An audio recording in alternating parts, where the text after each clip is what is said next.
Nous bénissons le Seigneur ce matin par la grâce que nous sommes là. Nous vous remercions, vous qui êtes là pour nous écouter la parole de Dieu. Merci aussi au visionnaire qui nous a permis, qui nous a fait confiance d'être parmi les conférenciers. Que le nom de Dieu soit béni. Nous bénissons sur la présence de tout le monde qui est là. Que le Seigneur soit béni, que le Seigneur soit exalté. Alléluia.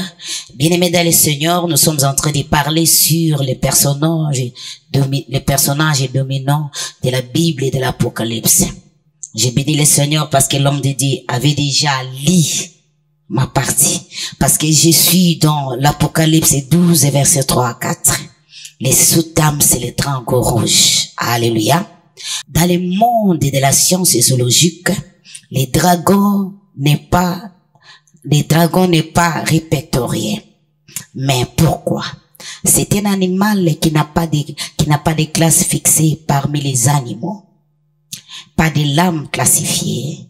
Mais si nous poussons notre réflexion à l'étudier les dragons, bien-aimés dans le Seigneur, nous voyons que le dragon, c'est un reptile volant. Alléluia. Alors que le serpent, c'est un reptile rampant. Jean à Patmos était en train de voir un signe. Il appela les signes les noms des grands signes. Ce n'est pas le feu de voir les dragons seulement. En réalité, il y avait deux signes. Le premier était un grand signe. Quel était le signe, bien-aimé le Seigneur? Alléluia. C'est de voir une femme extraordinaire. Cette femme était tellement particulière. 1. Cette femme était enceinte. 2. Elle était en travail d'accoucher. 3. Elle était enveloppée du soleil. La lune, et elle avait une couronne de 12 étoiles sur sa tête.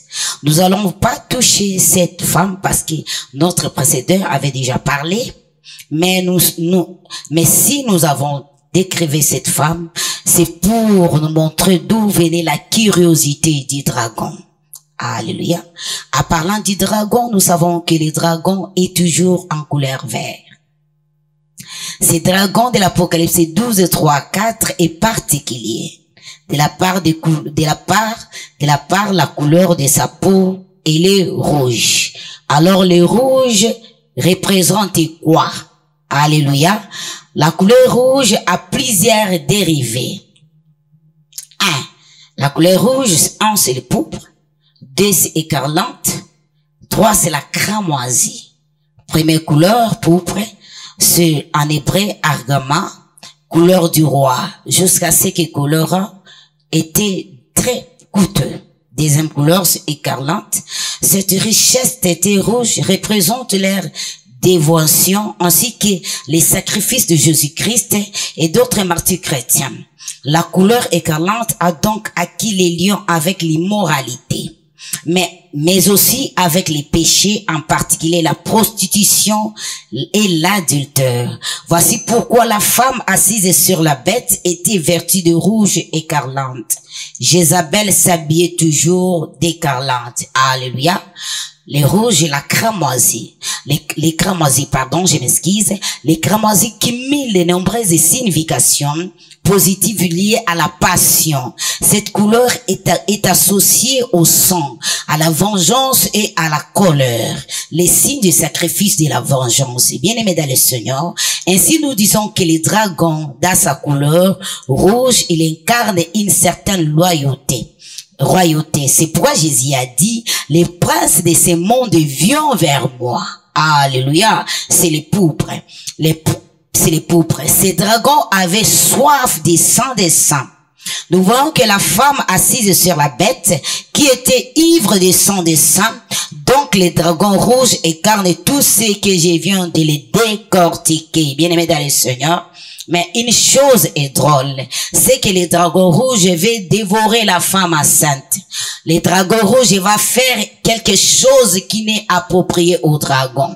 Les dragons rouges descendent et touchent la femme. Une fois, devant elle, les dragons vomissent de l'eau. Alléluia. Au lieu de vomir les feux. Alléluia. Or, nous savons que les dragons a feu dans son ventre. Le dragon a toujours la tendance de vomir les feux. Il a les feux dans son ventre. Mais curieusement, nous voyons même le ton de sa peau symbolise les feux aussi. Mais le dernier vomit de l'eau. Au lieu de vomir les feux, le dragon doit commencer à vomir de l'eau. Dans le ventre du dragon, il a toujours les feux. Mais quand il commence à vomir, nous voyons que le dragon est en train de vomir pas de feu, mais il est en train de vomir de l'eau. Bien-aimé dans le Seigneur, or en vomissant de l'eau, il n'est plus un dragon, mais il devient un serpent. Alléluia. Voilà pourquoi Satan est aussi appelé dans la Bible le serpent ancien. Le diable au ciel était un dragon reptile volant, mais sur la terre, il devient un serpent. Les reptiles rampants, qui la rendira pas, bien-aimé dans le Seigneur, c'est l'Éternel, le Dieu des armées. La Bible déclare, à Genèse 3, verset 14, l'Éternel dit au serpent, puisque tu as fait cela, tu seras maudit entre les bétails et entre les animaux des champs. Tu marcheras sur les ventres et tu mangeras de la poussière tous les jours de ta vie. L'Éternel attrapa le dragon et lui dit, tu marcheras par ton ventre, et marcher par les ventres, c'est ramper. Alléluia. Donc, les dragons marchaient. Quand le dragon est un type de lézard, Dieu utilise sa parole qu'une épée et une machine de transformation et il coupa la patte du dragon. C'est pourquoi quand Dieu avait coupé par sa parole la patte du dragon et le dragon devient le serpent. Alléluia. Alléluia, bien-aimé dans le Seigneur. Le dragon, il devient le serpent, puis il vomit de l'eau devant la femme. Ésaïe le prophète, il voit la scène, il décrive drôlement. Dans Isaïe 59, verset 19, la Bible déclare, on craindra le nom de l'Éternel depuis l'Occident et sa gloire depuis le soleil levant. Quand l'ennemi viendra comme un fleuve, l'esprit de l'Éternel le mettra en fuite. Ce qu'Ésaïe voyait, c'est la scène des dragons et de la femme devant lui. En parlant de l'eau, nous disons que l'eau, c'est l'enseignement. Alléluia. L'enseignement que le dragon ou le serpent, parce que quand on l'avait coupé les pieds, au lieu d'être dragon, il est devenu maintenant le serpent ancien. Dans sa bouche, il est en train de vomir de l'eau. Or, de l'eau, là, c'est l'enseignement bien-aimé dans le Seigneur. Alléluia. Actuellement, bien-aimé dans le Seigneur, le dragon aussi est en train de vomir de l'enseignement dans plusieurs dans nos églises. Par le biais des faux Éphésiens 4, les versets 11. Par le faux biais des ministres du Seigneur, que le dragon est en train de vomir son enseignement au milieu des enfants de Dieu. Alléluia. En fait, que tout ce que le dragon cherche, c'est de donner l'enseignement à la femme. Tout ce que le dragon est en train de chercher, c'est de détourner la femme. Quand on voit la femme, que l'homme de Dieu venait de lui dire, la femme, c'est l'église. La femme, c'est le corps mystique de Christ. Et le dragon est en train de chercher, de vomir au travers des faux prophètes ses enseignements, afin de détourner l'église vers lui. C'est pourquoi la Bible déclare, il a voulu d'abord dévorer son fils qui devait perdre le peuple de l'Éternel. Amen, amen. Je suis en train d'avancer, puisque Pètre s'est aussi enseigné. Alléluia. Quand on a vu Jésus est venu comme notre Père, comme notre Maître, en train de le peuple de Dieu. Donc, il voulait détruire les vrais enseignants. Donc, nous comprenons par là, l'enseignement du dragon, c'est de détruire d'abord les vrais enseignants. Alléluia. D'amener les faux enseignants à l'église, d'amener les faux enseignants, des faux infiltrés au milieu de nous. C'est pour cela que, bien aimé, cela arrive d'abord en Éden. Ça a commencé depuis l'Éden. C'est le serpent qui avait enseigné aux premières femmes, à la première femme. Nous connaissons l'histoire avec nous, quand la femme était là, et le serpent qui s'est déguisé, le diable et les dragons s'est déguisé dans le serpent. Il a commencé à donner son enseignement à la femme. Il a mis la femme à côté de ce que le Seigneur lui avait donné. Alléluia. Les serpents qui avaient enseigné la première femme, or c'est dans nos églises que nous voyons que les femmes, que l'église est locale, comme l'homme de Dieu dit, mais c'est l'église aussi universelle qui est filtrée par des faux enseignants, que le diable est en train de chercher, de détruire le véritable enseignant pour imposer ces faux enseignants afin d'anéantir l'église. Alléluia. Donc, les premières églises furent enseignées par le serpent et l'église est romaine. Amen, amen. Nous devons savoir que l'explication de Genèse servent toujours à l'Apocalypse. Les quais qui entraînent les tiers des étoiles, l'apôtre Paul la nomme les trains de ce monde. C'est une sorte d'enseignement. Alléluia. Les quais. Moi, j'ai fini par comprendre, bien aimé le Seigneur, les dragons qui vomit de l'eau dans sa bouche, parce que lui, il a les faits, et le quai qui est en train d'entraîner les tiers des étoiles, c'est la même chose. Amen, amen. C'est seulement l'enseignement et les enseignants.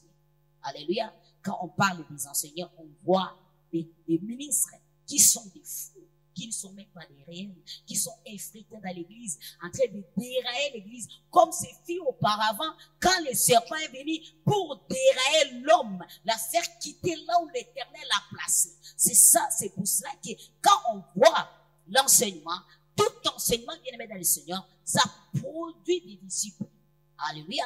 Tout enseignement, ça produit des disciples. Comme l'enseignement de Christ nous produit, nous les disciples des véritables disciples de Jésus. Et quand le dragon amène son enseignement, c'est pour qu'il puisse produire ses disciples. Et ces disciples sont introduits dans l'église en train d'amener les enseignements. Bien aimé.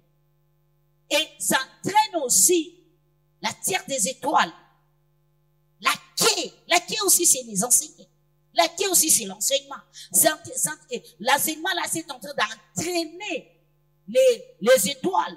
C'est comme ça que j'ai compris qu'on puisse faire attention. Comme on a parlé dans Matthieu 25, les gens qui avaient de l'huile et il y avait de l'huile, leur lampe avait de l'huile et la lampe, il était allumé avec de l'huile. Et tous ces cas, les maris ne venaient pas et tous ils s'endormaient. Alléluia. Ça soit ceux qui avaient la lampe et ceux qui la lampe était de tout, ils étaient endormis. C'est le travail que les dragons est en train de faire pour enseigner avec ça qui d'entraîner le sommeil dans les vrais et dans les faux. Alléluia. D'amener que l'église puisse dormir. D'amener que les véritables enfants de Dieu, les vrais serviteurs de Dieu puissent dormir. Se trouvent dans le sommeil parce qu'il est nuit. Ça ne marche pas. Alléluia. Bien aimé dans le Seigneur, je voulais souligner une chose. D'où viennent ces choses? Alléluia. D'où viennent ces choses que tu es serviteur de Dieu, que nous sommes des serviteurs de Dieu? On peut s'enivrer librement, comme des païens. Alléluia. Ce sont des enseignements. On se livre à l'alcool. Nous sommes ivres en disant que nous sommes dans les cours des grands. Alléluia. Nous sommes dans les cours de grands, On peut se livrer à la prostitution. On prend des femmes, on prend des hommes. C'est l'enseignement que le diable est en train d'amener pour chercher à affaiblir l'église. Or, je crois que l'église de Dieu est tellement puissante. Alléluia. Alléluia. D'où viennent ces choses de connexion, que tu entres dans une connexion, que tu te livres à la prostitution, tu te livres à l'alcool. Tu bois librement plus que même des païens. Quand tu sors là-bas, tu montes dans la chair et tu commences à prêcher. C'est ce qui est l'enseignement et la quai qui est en train d'entraîner les enseignants et les enseignants. Alléluia.